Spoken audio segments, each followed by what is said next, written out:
Nous allons donc passer à la table ronde. J'ai le plaisir d'accueillir donc nos deux invités, Alexandre Bayen, qui est professeur d'ingénierie à l'UC Berkeley, et Cécile Maisonneuve, fondatrice de la Fabrique de la Cité, experte des nouveaux usages urbains. Cécile, Alexandre, bienvenue.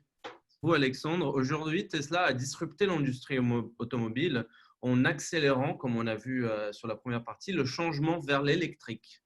Mais si le type de moteur change, l'usage reste le même, comme disait Pierre à la fin.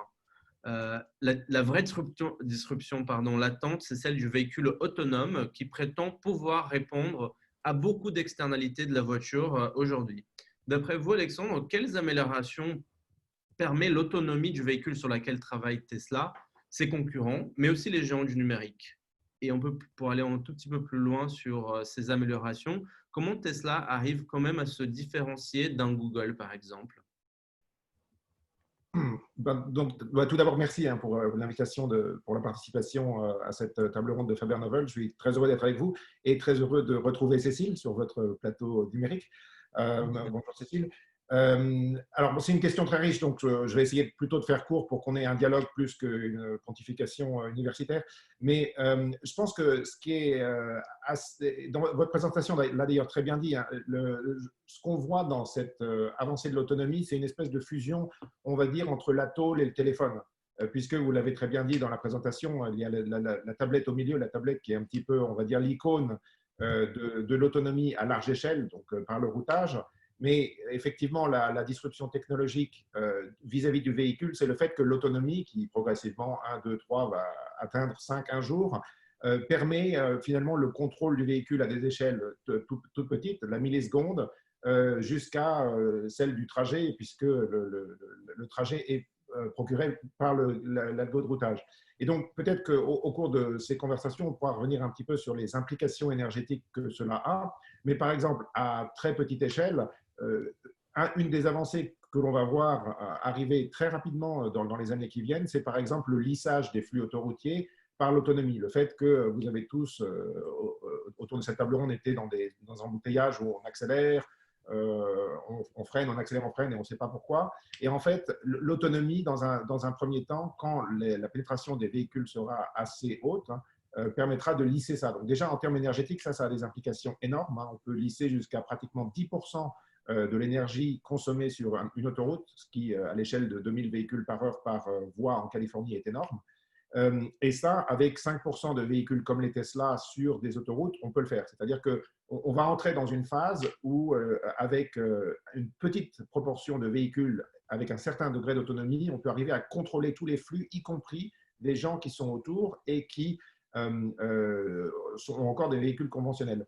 Alors, je ne vais pas parler de ça pendant des heures et des heures parce que c'est un problème assez compliqué, mais je pense qu'en termes de, on va dire, la partie supérieure de l'iceberg, c'est ce qu'on va voir en premier. Et après, il y a évidemment des choses à beaucoup plus long terme, et là, on en parlera avec Cécile, sur la mobilité de manière plus générale, les modèles de demande et les modèles urbains. Alors, votre question était assez riche. Vous avez aussi demandé comment se différencier de Google, mais je préfère vous renvoyer la balle de ping-pong peut-être pour une autre question ou pour avoir un complément de la part de Cécile. Et puis, je serais très heureux de parler de Google aussi parce qu'on est à la source du recrutement à l'université. Donc, on rejoint pas mal de points que vous avez soulevés. Mais je vais peut-être aussi laisser un peu la parole à Cécile pour qu'on puisse un peu dialoguer plus que des réponses-questions. Merci beaucoup, Alexandre. Cécile, est-ce que vous voulez réagir? Sur ce qu'Alexandre a dit, effectivement, je pense que vous l'avez bien montré et ce que vient de dire Alexandre sur véhicule autonome montre bien qu'il y a une disruption qui est en train de se passer, ça c'est sûr. La disruption du secteur automobile, la disruption peut-être dans la manière dans l'intensité des consommations énergétiques liées à la mobilité. En revanche, je ne crois pas que Musk ou Tesla disrupte le secteur de la mobilité lui-même. Parce qu'en réalité, le système de mobilité, c'est 3 sous-systèmes. Il y a le système dont on parle aujourd'hui, qui est celui de l'infrastructure et des objets roulants, pour faire simple, que cette infra s'appelle route et l'objet roulant s'appelle voiture ou rail-train. Il y a le système de la localisation, c'est-à-dire où sont les habitats, où sont les bureaux, où sont les zones de loisirs, où sont les universités, etc. Et puis, il y a les activités, ça c'est nous, c'est-à-dire comment nous, on évolue dans ce système en utilisant l'infra pour rejoindre notre lieu de travail, notre université, etc. Donc, c'est 3 systèmes et celui que traite Musk, c'est le premier. C'est le système de l'infra. Donc, de ce point de vue-là, oui, il est disruptif, mais le total du système, je ne crois pas qu'il soit. Moi, je dirais même, si on va jusque loin, si on va un peu plus loin, et je voudrais aussi lancer ce débat, que d'une certaine manière, sur la mobilité, je pense que Musk est conservateur.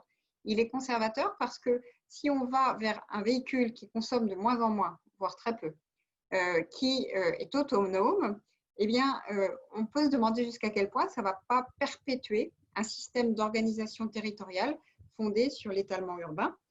Ça, c'est vrai si on parle de la France. C'est peut-être encore plus vrai si on parle de la forme de la ville américaine, puisque finalement, ces villes qui ont été conçues, alors on dit souvent elles ont été conçues autour de la voiture, c'est vrai pour les États-Unis. En Europe, c'est conçu, je veux dire, autour de la vélocité, autour de la vitesse. Ça veut dire plus la voiture en France, mais dans des pays nordiques, ça veut dire plus le rail, le train. Et donc, en fait, ce qu'on a gagné en temps, on l'a utilisé en espace. Donc, on est allé toujours plus loin.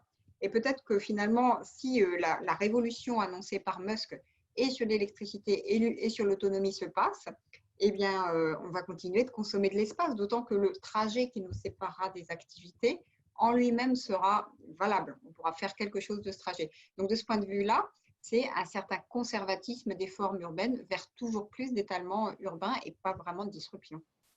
Merci beaucoup, Cécile. Donc, une approche… Si je me permets de rebondir sur ça, moi je suis tout à fait d'accord avec Cécile. Et d'ailleurs, ce qui est très intéressant dans ce que Cécile vient de dire, c'est que c'est un phénomène que le ministère de l'Énergie aux États-Unis craint déjà. Et en particulier, son précédent sous-secrétaire d'État à l'énergie sous la précédente administration, Ruben Sarker, montrait de manière fréquente des résultats qui venaient de l'Université de Washington, du professeur Don McKenzie, qui démontre exactement ce que Cécile dit, à savoir en futur, avec l'autonomie, même avec la meilleure Tesla, on a un étalement urbain, on a une multiplication du kilométrage parce que les gens dorment au volant. Et donc, en fait, cette position que Cécile a est tout à fait… moi, je suis absolument aligné sur cette position et c'est quelque chose qui est étudié, même d'un point de vue non seulement universitaire, mais d'un point de vue étatique, parce que les gens savent que ça a des conséquences potentiellement dramatiques sur l'urbanisation. Et donc, dans ces graphes de l'Université de Washington que le sous-secrétaire d'État montrait, on voyait des futurs avec plus de 100% d'énergie consommée pour la mobilité, donc un peu les scénarios terribles que pourrait évoquer Cécile, ou au contraire une réduction de 60% dans un futur un peu plus utopique, mais qui n'est pas forcément immédiat. Et j'en profitais aussi pour revenir à la deuxième partie de votre question, et ça me permettra peut-être de repasser la parole à Cécile aussi. Vous avez dit des choses qui sont très pertinentes sur le fait, et je crois que je ne sais plus si c'est Pierre ou Guillaume, sur le fait que finalement Tesla, c'est une software company. Et ça, c'est quelque chose que nous, on voit tous les jours à la source. C'est très intéressant aussi le fait que vous ayez dit que cette compagnie est dans les 5 plus attractives, alors qu'il n'y a pas un autre fabricant automobile dans les top 50. Parce que nous, c'est quelque chose qu'on voit au fait du recrutement de nos étudiants. Vous nous demandez un petit peu la différencier de Google, cette belle entreprise. Et effectivement, en fait, d'un certain sens, elle n'est pas du tout différente. C'est-à-dire que tous les étudiants qui envoient un CV à Tesla vont en envoyer un Google, en tout cas ceux qui sortent de chez nous. Et finalement, quand ils se posent la question entre les deux, c'est le software qu'ils voient. Ce n'est pas forcément la voiture. Et alors évidemment, il y a cet aspect un petit peu temps moderne de la fameuse usine de Tesla à Fremont, et c'est un peu pour ça que tous les élus et tous les visiteurs de la Silicon Valley veulent y passer pour voir ce qui est devenu Charlie Chaplin 100 ans plus tard. Mais finalement, vous avez raison. Ce qui rend cette compagnie différente de tous les fabricants traditionnels qu'on voit plus dans le Michigan ou ailleurs, c'est que c'est une software company. Et c'est ça le cœur, un des cœurs, on va dire, de leur succès. Merci beaucoup, Alexandre. Et donc, est-ce que l'approche de Google, justement, sur ce sujet, elle est différente de celle de Tesla, d'après vous, sur la partie logicielle? Alors, je vais essayer de répondre brièvement. Bon, en fait, oui, et je pense que la manifestation la plus flagrante de la réponse positive, en fait, à votre question, c'est le jour où la première Tesla est arrivée, c'était quelque chose de formidable. Tout le monde regardait ce nouveau véhicule qu'on conduisait encore avec 2 mains. Et puis, un jour, il y a eu, comme vous l'avez très bien dit, hein, grâce à leur architecture modulaire, un push du software qui fait que tout d'un coup, l'autonomie est arrivée, alors qu'on ne savait même pas qu'on l'avait acheté dans la première version. Et c'est là où, en fait, le monde s'est aperçu, ah, mais c'est ça l'apprentissage. Finalement, c'est peut-être une des premières fois dans le milieu automobile où les gens ont vu, mais l'apprentissage, l'intelligence artificielle, la voiture a appris des millions et des millions de kilomètres que nous avions conduits. Et avec toutes ces données, un jour, l'autopilote a pu être allumé. Et c'est un peu ça la différence avec Google, c'est que finalement, à cette époque-là, si vous vous souvenez, donc là, on se situe déjà pas mal d'années en arrière, on voyait dans les journaux, oh, formidable, telle compagnie a déjà plus de 1000 km en autonomie, ou 10 000 km en autonomie, etc.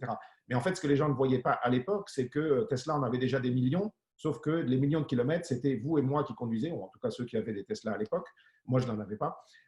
Et finalement, l'apprentissage qui, au fur et à mesure, développait les aspects. Donc, pour moi, c'est là la différence fondamentale entre Tesla et beaucoup d'autres approches, c'est que c'est évidemment une approche avec beaucoup plus de risques, audacieuse aussi, hein, et on voit qu'il y a eu des accidents, mais qui aussi rentre dans la disruption, alors là, technologique, hein, encore une fois, sans du tout remettre en question ce que disait Steve, d'un point de vue technologique, il y a beaucoup de disruption et ça en est une des manifestations. Merci beaucoup, Alexandre. Nous allons passer à la prochaine question. J'aimerais bien avoir votre avis sur ce sujet, Cécile. Quand on connaît l'impact des transports et de l'automobile sur nos émissions carbone, il est évident que la mobilité a un levier clé dans la transition écologique. Un des leviers pour réduire l'empreinte carbone de la mobilité est de remplacer des véhicules à essence par des véhicules électriques. Et c'est donc ce qui fait Tesla, mais il y en a d'autres, par exemple, favoriser un report modal vers le transport en commun, augmenter le nombre de personnes par véhicule, favoriser les mobilités douces et actives ou tout simplement réduire la mobilité. Tout le monde connaît ces leviers-là. La vraie question est celle du comment. Comment les mettre en place d'après vous? C'est effectivement la vraie question parce que je pense qu'il faut rappeler un fait très simple. Alors, je ne connais pas le chiffre aux États-Unis, mais je pense que c'est un petit peu le cas. Mais en tout cas, en Europe, les émissions liées au secteur des transports n'ont pas cessé d'augmenter depuis 1990. C'est pareil pour la France. Si je le dis autrement, ça veut dire que la décarbonation du secteur de la mobilité reste à faire. Voilà, on n'a pas commencé. Donc, c'est important de le dire parce qu'on se focalise toujours sur l'électricité. Par exemple, si on parle de la France, la décarbonation, elle est quasiment faite à 92%. Donc, aujourd'hui, c'est le sujet, c'est la mobilité et les bâtiments. Mais ce n'est pas notre sujet aujourd'hui. Donc, la question du comment, elle devient cruciale. Pour répondre à votre question, je pense que quand on parle mobilité, ce n'est pas quelque chose de désincarné. Quand on parle de mobilité, le mot qu'il faut absolument associer, c'est le mot territoire. Parler de mobilité aujourd'hui, c'est parler de territoire. On ne se déplace pas pareil quand on est sur une autoroute que quand on est dans un centre urbain très dense ou dans une zone périphérique. Pourquoi est-ce que je vous dis ça? Bien parce qu'en termes d'émissions de CO2, ça n'a pas du tout le même impact non plus. On vient, pour notre part, de faire un travail qui consiste à voir comment on pourrait financer la décarbonation de la mobilité, considérant que décarboner la mobilité et la financer, c'est les deux faces d'une même médaille. Et les chiffres que je voudrais partager avec vous, c'est que les émissions liées à la mobilité dans le centre-ville, dans le centre urbain, c'est 2% des émissions liées à la mobilité automobile. Les émissions en zone rurale, c'est 20%. Tout le sujet de la décarbonation de la mobilité aujourd'hui, ce sont les aires urbaines. Donc l'aire urbaine, c'est le cœur de la ville, l'aire métropolitaine quand il y a une métropole, et puis au-delà, l'aire urbaine. Donc c'est ça notre sujet aujourd'hui. Donc ça veut dire quoi? Ça veut dire qu'il faut se centrer, non pas sur ce sur quoi se centrent toutes les innovations, je pense notamment en matière de micromobilité, à savoir le centre-ville, 2% des émissions. Ça veut dire qu'il faut se centrer sur ces zones dont on ne parle pas assez, qui sont les zones périphériques, où on ne se déplace quasiment qu'en voiture. Si je prends le domicile-travail, ce n'est pas le principal motif de déplacement, mais c'est ce qui fait le plus de kilomètres, eh bien, aujourd'hui, en France, 80% du domicile-travail, c'est de l'automobile. Donc, c'est ce sujet-là auquel il faut s'attaquer. Or, regardez ça, ça veut dire comment on construit effectivement des alternatives et comment on construit, j'allais dire, des systèmes de mobilité en réfléchissant territoire par territoire. Si on a une approche globale, on rate l'objectif. Comme je le disais tout à l'heure, quand vous habitez dans l'aire urbaine de Lyon, que tous les jours, vous devez venir travailler à Lyon. Et ça, c'est 50 000 véhicules jour dans un sens, 50 000 dans l'autre. Donc, ça fait 100 000 véhicules jour qui rentrent et sortent chaque jour dans la métropole de Lyon. Ce système-là, il est incompatible effectivement avec une trajectoire de décarbonation. Le sujet, c'est qu'est-ce qu'on propose à la place. Alors, on pourra répondre transport en commun. Ça, c'est ce qu'on a fait depuis les années 90. On a équipé nos cœurs de ville et la première périphérie, la périphérie proche de centre, de transport en commun. 75 milliards d'euros ont été investis. On a, de ce point de vue-là, c'est pour ça qu'on n'a que 2% d'émissions dans le cœur de ville, c'est que les gens y marchent, les gens ils y prennent des transports en commun, et de plus en plus on le voit aujourd'hui, ils font du vélo. Donc là c'est fait, le job est fait. Mais les transports en commun, on ne va pas aller en construire dans des zones où vous n'avez pas suffisamment de densité.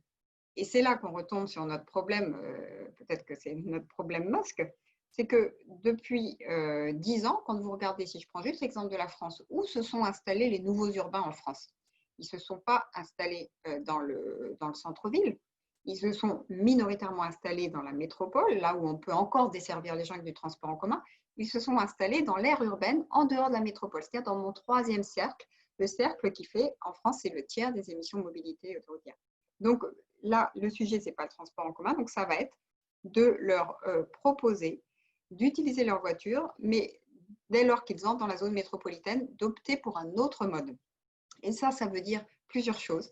Ça veut dire qu'il faut leur offrir ces modes. Ça veut dire, par exemple, si je reprends mon exemple lyonnais, ça veut dire des parcs relais. Ça veut dire, et là on n'est pas du tout à la maille, ça existe, hein, les parcs relais, mais il faudrait dans les grandes métropoles françaises multiplier les parcs relais par 40, 50. Ça veut dire aussi, là je vais prononcer un très très gros mot parce que tout ça ne se fera pas sans ce que les économistes appellent des signaux prix, ça veut dire des péages urbains. Le péage urbain, c'est ce qui permet d'envoyer le signal, vous avez une alternative, soit vous payez, soit je vous construis un vrai système de report modal, mais un vrai système, hein, pas un système où en théorie vous avez un TER toutes les 30 minutes avec un service plus ou moins fiable, plus ou moins sûr. Hein. Donc, ça veut dire des systèmes comme ça. Nous, dans notre rapport sur financer la mobilité, on a identifié 19 manières, 19 outils qui peuvent être utilisés. Il y a des outils qui sont propres au secteur de la mobilité, d'autres qui relient le secteur de la mobilité aux questions foncières. C'est ce que les Américains appellent les land capture value. Par exemple, quand on construit une infrastructure de mobilité, ça fait gagner de la valeur aux fonciers, aux appartements. Eh bien, cette valeur, plutôt qu'elle aille totalement dans une plus-value pour les propriétaires, ben, vous en prenez une partie pour financer du transport en commun. Il y a des systèmes à organiser de territoire à territoire, qui sont des systèmes de solidarité entre les territoires et qui permettent d'offrir des alternatives à ceux qui n'ont finalement aujourd'hui qu'une manière de se déplacer. Si on n'organise pas ce système-là en le pensant vraiment territoire par territoire et pas en plaquant des solutions uniformes venues de haut, la décarbonation du système ne se fera pas en fait. Et je vais dire, de notre côté, en Californie, on est encore plus malade de ce point de vue-là, puisque la périurbie chez nous, c'est une masse prédominante dans l'urbanisation. Par exemple, dans la Silicon Valley, il y a à peu près 10 millions de personnes. L'agglomération de Los Angeles, c'est 35 municipalités. Et quand on prend des ponts comme le Bay Bridge, c'est 10 000 voitures par heure à l'heure de pointe à capacité, 6 000 pour le Golden Gate. Donc, on a des flux énormes dû, on va dire, à une version encore plus apocalyptique de ce que Cécile décrivait pour la France. Et pour commencer sur l'aspect énergétique et pour terminer sur la multimodalité, parce que là, c'est pratiquement inévitable si on veut réduire le problème, sur l'aspect énergétique pur, ce qui est intéressant en Californie, c'est qu'on a quand même un côté pionnier sur la volonté, au moins politique, de la réduction de ces émissions. Et ça a plus d'un demi-siècle, hein, puisqu'on se souvient des images de Los Angeles où on ne voyait plus le panneau Hollywood. Et en fait, quand on regarde décennie par décennie, la municipalité de Los Angeles a un petit peu détruit ses sources de pollution, d'abord en enlevant les usines au charbon, ensuite, 10 ans plus tard, en enlevant les camions diesel sur la 710 et le port de Long Beach, 10 ans plus tard, en introduisant des subventions pour les pots catalytiques, 10 ans plus tard, quand la première Prius est arrivée, en mettant des accès aux voies rapides gratuits pour les premières générations Prius, qui aujourd'hui ont été transférées sur les Tesla et 100% électriques. Et aujourd'hui, on commence à voir des projets de loi pour des subventions pour la mobilité partagée sur les autoroutes. Donc, il y a clairement une volonté politique et on va dire assez pionnière de ce point de vue-là, surtout d'un point de vue américain, mais qui, pour les raisons que l'a très bien évoqué Cécile, de toute manière sont vouées à l'échec en termes énergétiques dû à la prédominance de la périurbie ou suburbia, comme on l'appelle chez nous. Et du coup, c'est là où moi je partage aussi complètement l'analyse de la multimodalité. D'ailleurs, on s'en fait un petit peu l'avocat ici, et en particulier du gros mot des péages urbains, puisque en utilisant le même terme, gros mot, en fait, péage urbain, ça a été un gros mot ici jusqu'à il y a 2 ou 3 ans, où la fameuse loi SB1 est passée sur la taxe à la pompe. Et aujourd'hui, Los Angeles parle des péages urbains. New York a un plan pour, en tout cas après Covid-19, introduire des péages urbains sur ses accès à Manhattan, un peu dans le même style que ce que fait Livingstone à Londres il y a au-delà de 10 ans. Et on voit évidemment des très bons élèves de la classe, Singapour, Stockholm et des villes nord-européennes qui ont déjà ces péages urbains. Et ça, de toute manière, pour moi, c'est inévitable. Et ce qui est très encourageant de ce point de vue-là, c'est voir effectivement des premiers pilotes apparaître en Californie. Donc, il y a déjà 3 pilotes qui ont été lancés. Dans un futur où même avec l'électrification, on va dire la certitude des revenus liés à l'essence est moins claire, puisqu'on a une électrification quand même très rapide en Californie. Ça veut dire que les revenus sur on va dire le prix à la pompe vont diminuer et l'État se prépare à ça. Donc, on est peut-être un petit peu en retard en Europe sur ce sujet-là, en tout cas en France, mais de toute manière, ça va arriver. Donc ça, c'est vraiment un point qui, à mon avis, est très important parce que, comme l'a dit Cécile, finalement, cette idée d'avoir des points relais, d'avoir des péages urbains, enfin, elle est nécessaire et elle est certainement peut-être plus facile à imposer dans des endroits où on a une très grande densité, comme par exemple à Paris, avec des trajets plus longs, que chez nous, on a un petit peu une espèce de terrain vague de densité qui peut s'étendre sur des centaines de kilomètres et c'est moins clair comment on peut créer ces demandes. Donc, des modèles différents, mais qui souffrent des mêmes problèmes. Merci beaucoup, Alexandre. Mais ça, Cécile, s'il y en a qui ont des questions là pendant ce débat, n'hésitez pas à lever votre main. J'ai une dernière question pour vous sur ce débat-là, Alexandre et Cécile, qui concerne donc la crise actuelle, le confinement, tout ce que nous vivons en ce moment. L'impact du confinement sur la mobilité a été quand même énorme. On est passé du jour au lendemain d'un monde hypermobile à un monde presque immobile. Des nouveaux usages comme le télétravail, mais aussi de nouvelles peurs, celle de prendre les transports en commun, de covoiturer, des tendances comme le cours du pétrole qui était en chute libre. C'est très difficile d'y voir clair sur quoi ces tendances vont aboutir. Selon vous, comment la crise sanitaire et économique qu'on vit actuellement impactera la mobilité dans les années à venir?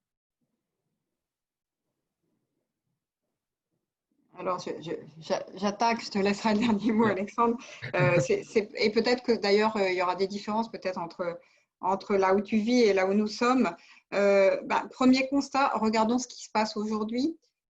On est encore dans une période où le télétravail est important, le chômage partiel également. Et je ne sais pas si vous avez vu, mais là, on retrouve des niveaux d'émissions et de pollution assez importants. En fait, on se plaît à regarder les pistes cyclables pleines de cyclistes, mais ce qui est en train de se passer dans toutes les grandes villes, dans toutes les grandes métropoles, c'est que tout le monde se précipite dans sa voiture.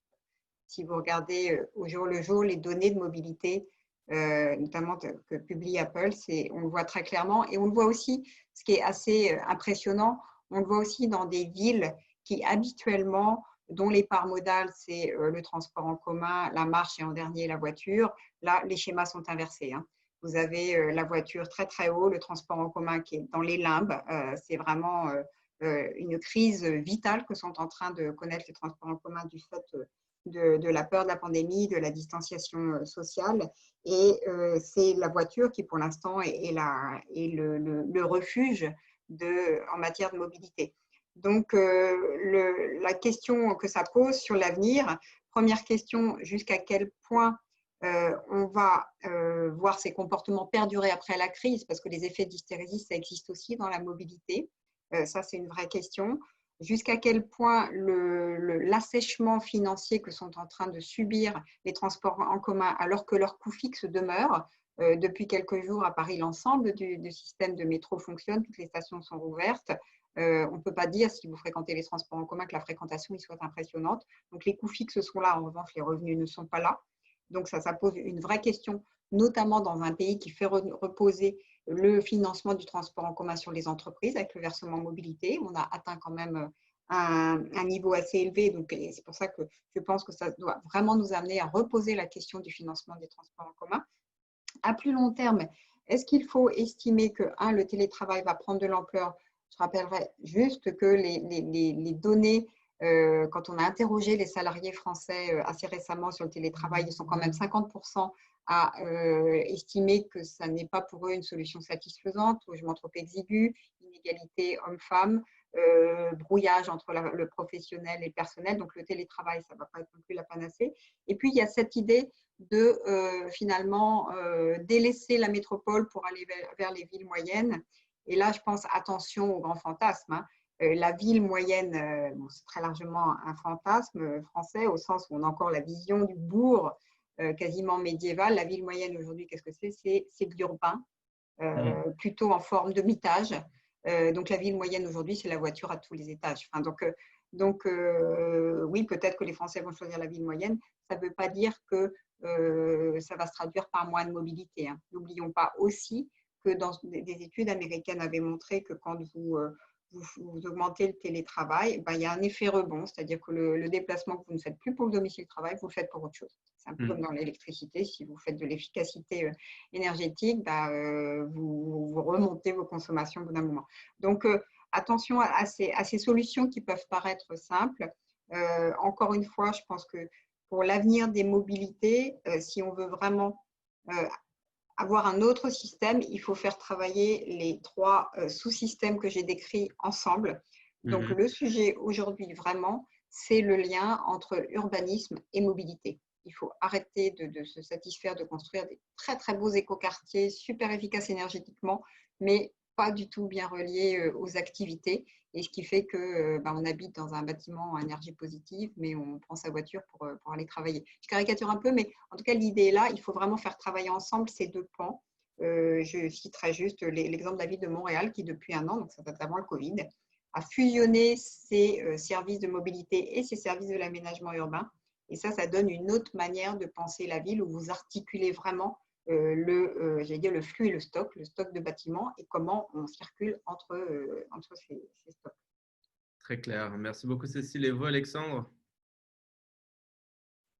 Écoutez, tout à fait, l'analyse est aussi très pertinente pour ce qui est des États-Unis. Donc, effectivement, à très court terme, des tendances très marquées, donc une personne par véhicule ou un noyau familial par véhicule qu'on voit énormément donc, augmenter, tout ce qui est économie partagée en chute libre, y compris des modèles qui étaient idiosyncratiques à San Francisco, comme ce qui s'appelait casual carpool, où les gens avaient une manière de faire du covoiturage de manière institutionnalisée mais informelle.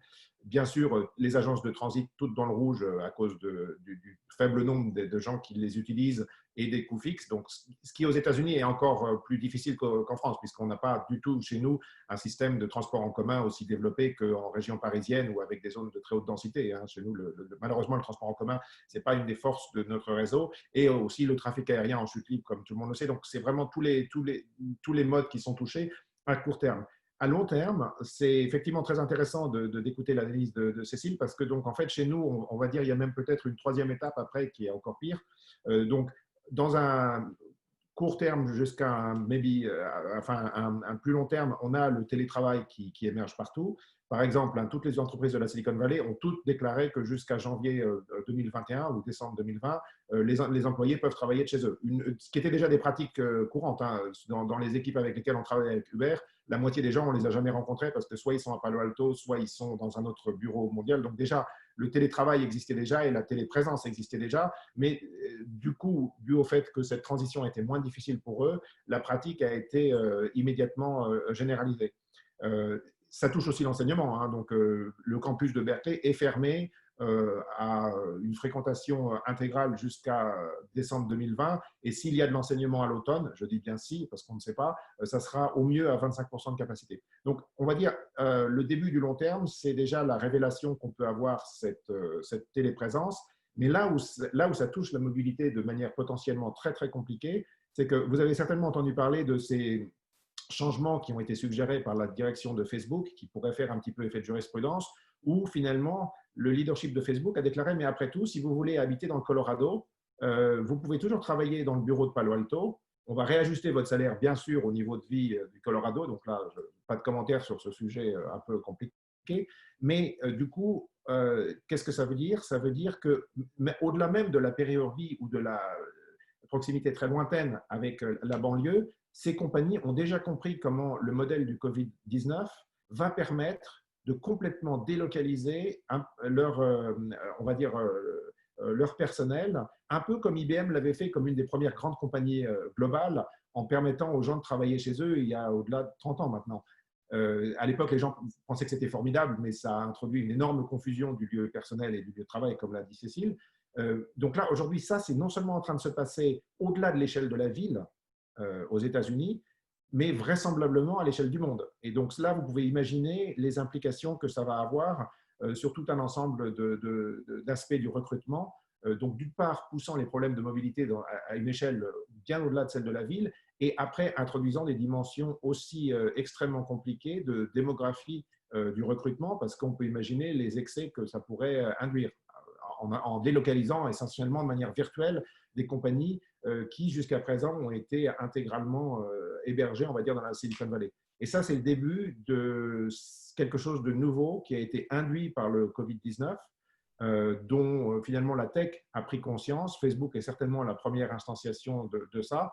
Donc ça commence à la mobilité locale, ça continue à la mobilité de grande échelle, comme l'a dit Cécile, et puis finalement, ça potentiellement pourrait devenir un problème global. Et là, on est vraiment dans un territoire assez inconnu et tout le monde attend un peu de voir est-ce que ça va faire domino et est-ce que d'autres compagnies vont suivre et qu'est-ce que ça va avoir comme implication à la fois sur la population donc, qui travaille dans ces compagnies et sur la mobilité. Très clair. Merci beaucoup, merci Alexandre et merci Cécile. Si vous en avez des questions encore, n'hésitez pas. J'en ai une première là qui a été posée par chat par Pierrick. Peut-être d'abord à vous, Cécile. Comment faire pour que les péages urbains ou ces nouvelles pistes de mobilité que vous avez décrites n'aggravent pas les inégalités sociales? Alors déjà, premier point, donc en France, effectivement, on n'a pas fait le choix du péage urbain. Je rappelle que cette disposition, alors ça existe en droit, en théorie, mais c'est des conditions d'application telles que ça ne peut pas être appliqué. La première mouture du projet, de ce qu'était alors le projet de loi d'orientation mobilité le prévoyait, épisode gilet jaune, ça a été supprimé et donc ça n'est plus dans la loi. Mais ce qu'on a fait, c'est la ZFE, zone à faible émission. Donc, moi, je suis toujours étonnée quand on associe péage urbain à inégalité sociale, parce que si la ZFE, ce n'est pas de l'inégalité sociale, je ne sais pas ce que c'est. Interdire à des gens de circuler parce que leur véhicule est trop émetteur, ça veut dire très concrètement, vu la sociologie des personnes concernées, une mesure d'interdiction pure et simple de personnes qui ont des véhicules très polluants parce que souvent, ils n'ont pas les moyens d'en acheter d'autres. Ça veut dire leur interdire de circuler. Donc, la première inégalité, pour moi, elle est dans le système actuel où on interdit purement et simplement à des gens de circuler. Alors, sur le péage urbain, comment finalement le rendre acceptable et le rendre juste socialement? Péage urbain, il y a plein de manières de le faire. Je reprends ce qu'a dit Alexandre, ce qu'il a rappelé très justement. C'est un système assez généralisé dans des pays dont le coefficient de Gini, donc qui mesure l'inégalité, est très faible. La Suède, la Norvège. Donc, je pense que le lien entre inégalité sociale et péage urbain doit vraiment être modulé. Comment on fait ces pays? Alors, quand vous faites un péage urbain, vous avez le choix, vous pouvez jouer sur l'assiette et le taux. Petite zone de la ville touchée avec très fort péage. Ça, c'est le modèle londonien. Donc, c'est vraiment le centre de Londres, mais alors vous payez très, très cher. Et puis, vous avez l'autre solution. Vous prenez un grand morceau de ville et puis péage peu cher. Ça, c'est un peu le système à la Göteborg en Suède. Et la manière, et ce qu'ils ont fait, on analyse ça dans notre rapport, parce qu'on a toute une partie sur l'acceptabilité.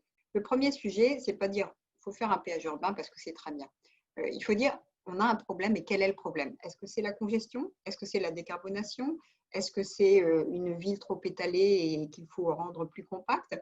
Donc, il faut d'abord identifier le problème. Ensuite, le sujet, alors ça c'est un mot tabou en France, c'est que l'argent qu'on récupère avec ça, il faut dire aux gens à quoi ça va servir et surtout, il faut leur montrer que ça va servir à construire autre chose. Vous allez voir un Singapourien, ils ont un système hyper performant de péage urbain, ils payent quand même très très cher pour circuler, mais à Singapour, on vous dit, on n'a pas mis en place un péage urbain sans proposer une alternative. Là-bas, l'alternative s'appelle le transport en commun ultra performant et quiconque est allé à Singapour peut en témoigner. Donc, il faut offrir une alternative et expliquer que l'argent du péage va servir à financer cette alternative. Sans quoi, vous créez de l'incompréhension et du refus total. ce qu'on a vu comme exemple, par exemple, dans les villes suédoises que je mentionnais, c'est qu'on a même donné des possibilités aux gens de s'exprimer sur à quoi ils préféraient que cet argent soit utilisé. Est-ce que c'était plutôt des pistes cyclables? Est-ce que c'était plutôt une gare pour telle ou telle ligne? C'est-à-dire qu'on leur donne la main sur le système. Donc, tout cela est évidemment une question hautement politique. Un dernier point, il faut prendre le temps de le faire. Hein. Ça ne se fait pas du jour au lendemain. Le péage de New York qu'Alexandre citait, qui va entrer en vigueur l'an prochain, Michael Bloomberg en a parlé pour la première fois en 2007. Donc, voilà, le temps fait partie des processus d'acceptabilité, le temps et puis la vision. Quoi. Quel territoire on veut dessiner à la fin avec cet outil qui effectivement peut être difficile à vendre, entre guillemets. Merci Cécile. Je ne sais pas si vous voulez compléter, Alexandre. Très rapidement, parce que là, l'exposé était tellement brillant qu'il n'y a rien à rajouter. C'est formidable. Mais voilà, pour rajouter sur le tout dernier point, ce que dit Cécile est très juste. Ça prend du temps. Donc, par exemple, en Californie, on a déjà depuis quelques années commencé ces pilotes. Donc, juste pour essayer de calculer ce que les gens paieraient, donc là c'est inconditionnel, s'ils faisaient ceci ou cela. Et donc, du coup, il y a des milliers de personnes qui en fait, envoient des données au ministère des Transports, et on calcule leur trajet, on regarde comment calibrer ce qui pourrait leur être demandé de payer pour leur trajet, etc. Et on est encore loin, on va dire, d'une implémentation de ces péages urbains à grande échelle. Et même les premières manifestations qu'on envoie sur l'autoroute 680 et la 880, on commence déjà à avoir des tronçons qui sont payants. Donc, ce n'est pas vraiment du péage urbain, on va dire, c'est du péage suburbain. Ça avance très doucement. Donc, on en parle depuis 2 ans. On voit les infrastructures qui sont en train d'être construites et ça va être introduit très, très doucement parce que c'est des sujets qui sont très, très sensibles. Donc, je pense que le temps ici est absolument clé. Et même chez les Singapouriens, qui avaient une longueur d'avance sur tout le monde avec ERP et maintenant ERP2, entre ERP, donc, qui était leur premier péage urbain, qui était visionnaire à la fin des années 90, et ERP2, qui vraisemblablement va décoller cette année ou l'année prochaine, il y a 20 ans. Donc, même chez eux, les choses prennent du temps. Merci beaucoup. Je n'ai pas d'autres questions sur le chat. Je ne sais pas s'il y en a dans la salle qui en veulent poser des questions.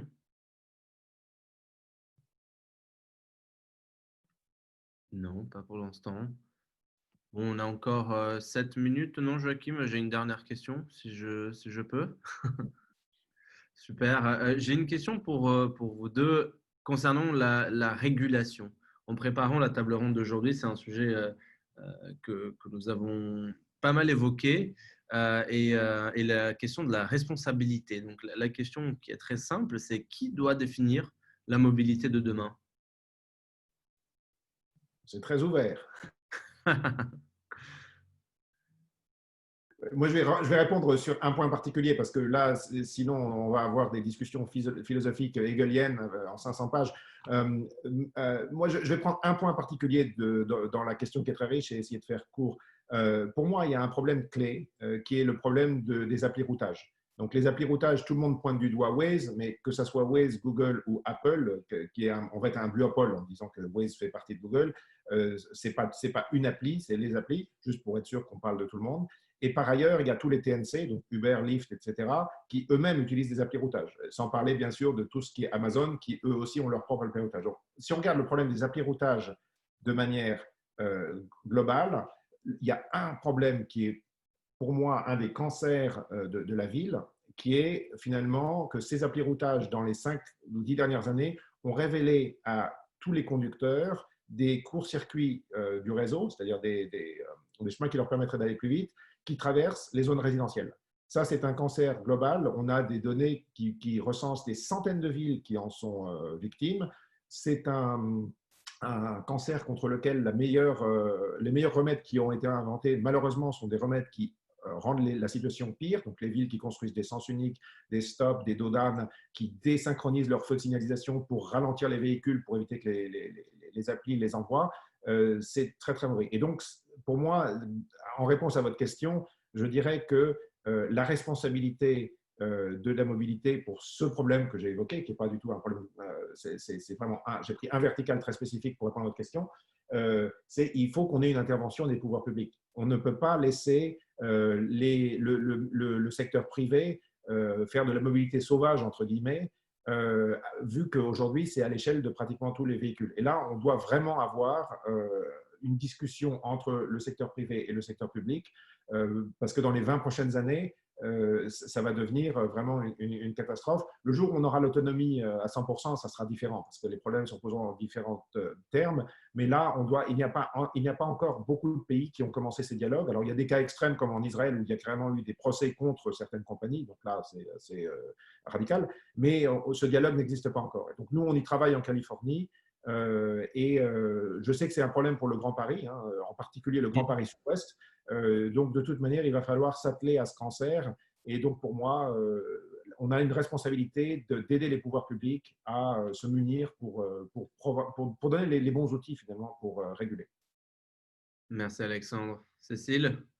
Alors, sur cette question de la régulation, je pense que je reviendrai à ce que je disais tout à l'heure, comme penser la mobilité, c'est penser les territoires, et c'est vraiment, je dirais qu'aujourd'hui, je pense qu'on l'a compris quand même après l'épisode Gilets jaunes, après l'épisode écotaxe, c'est qu'il faut se mettre à hauteur de bassin de vie ou de bassin d'emploi.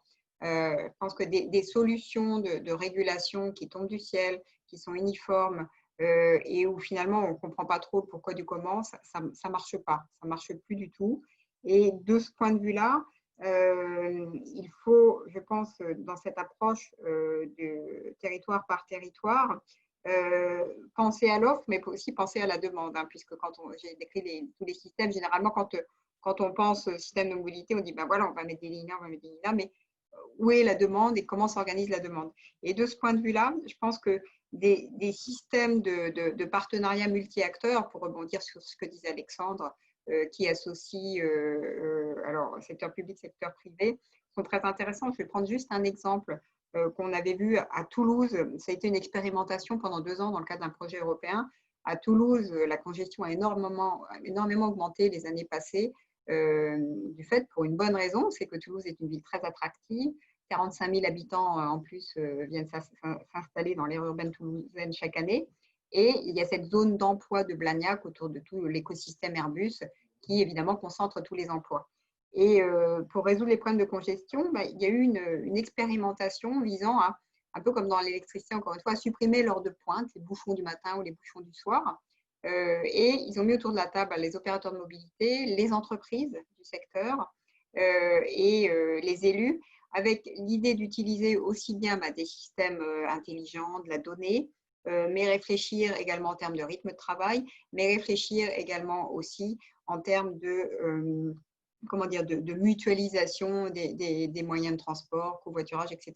Donc, quand vous associez finalement le digital, l'infrastructure et les rythmes de vie avec l'économique aussi, vous arrivez à des systèmes qui, encore une fois, répondent à la fois aux besoins tout en s'adaptant au territoire. Donc, c'est plus compliqué à faire, c'est-à-dire mettre beaucoup de gens autour de la table. Mais de ce point de vue-là, plutôt qu'une régulation descendante assez brutale, je crois beaucoup plus à des systèmes construits par les acteurs en fonction des problèmes qui se posent sur tel ou tel territoire.